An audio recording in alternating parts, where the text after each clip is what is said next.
আসসালামু আলাইকুম। কেমন আছেন সবাই? তাসফিয়া ড্রয়িং একাডেমির পক্ষ থেকে আপনাদেরকে স্বাগতম জানাই। আজকে আমি খুব সহজে হাতি আঁকা দেখাবো। হাতি আঁকার জন্য আমি এখানে নিয়ে নিয়েছি অনেকগুলো বিন্দু। আমার এখানে ডটের পরিমাপ হচ্ছে 5x5। এখানে প্রথমে 2টি ডটকে একত্র করে আমি হাতির মাথাটা এঁকে নেওয়ার চেষ্টা করছি। হাতির শুরুটা এভাবে এক টান দিয়ে এঁকে 3 নাম্বার যে পয়েন্ট সেটাতে অ্যাড করে দিব। এবার কানের দিকটা এঁকে নিচ্ছি। আমরা সবখানেই এখানে পয়েন্ট ওয়াইজ কাজ করব। পয়েন্টগুলোকে আমরা জয়েন করার মাধ্যমে পুরো হাতিটি এঁকে ফেলব। এবার আমি কানের দিকটা এঁকে নিচ্ছি। এখানে যে বিন্দুগুলো কানের দিকে পড়ে সেগুলো আমি একসাথে যোগ করে নিচ্ছি। সুন্দর করে মাথার শেপটা এবং কানের শেপটা আঁকা হয়ে গেলে মাঝখানের যে বিন্দুটি অবশিষ্ট থাকে মাথার অংশটাতে সেটা দিয়ে আমি চোখ বানিয়ে নিব। যেহেতু হাতির চোখটা একটু বড় হবে তাই চোখের দিকের বিন্দুটিকে একটু বড় করে নিলাম এবং চোখের শেপটি দিয়ে নিলাম।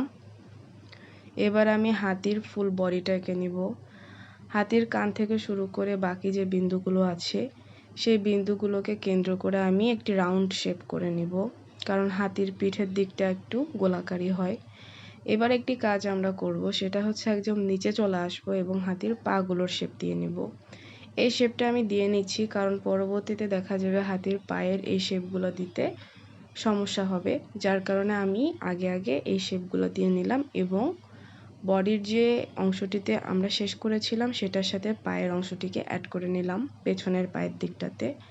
এবার হাতির যে থাবা আছে সেগুলো এঁকে নিব। হাতির থাবাগুলো একটু গোল গোল করে এঁকে নিব এবং সামনে গলার দিকে অ্যাড করে নিব।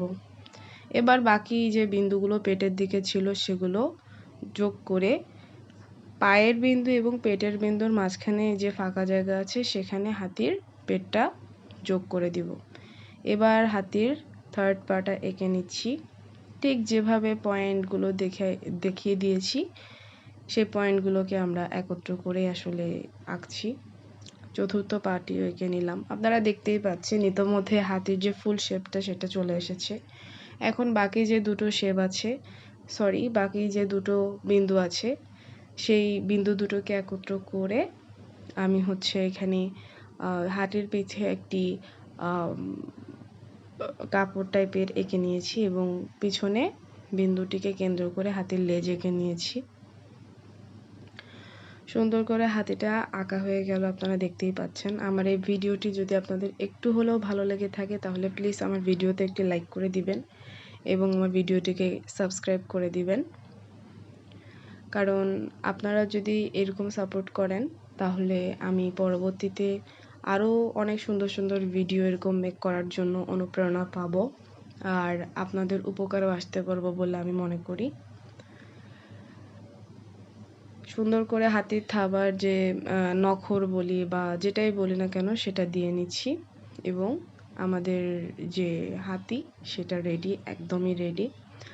আর আপনারা যদি কোনো এরকম বিন্দু আলাদা বোঝা যায় বা বাকি থেকে যায় তাহলে সেগুলো মুছেও নিতে পারেন আপনাদের ইচ্ছা মতো, কারণ যেহেতু মেইন যে গঠনটা হয়েই গেছে এরপর যা কাজ করবেন সেটা সম্পূর্ণ আপনাদের ইচ্ছে মতো।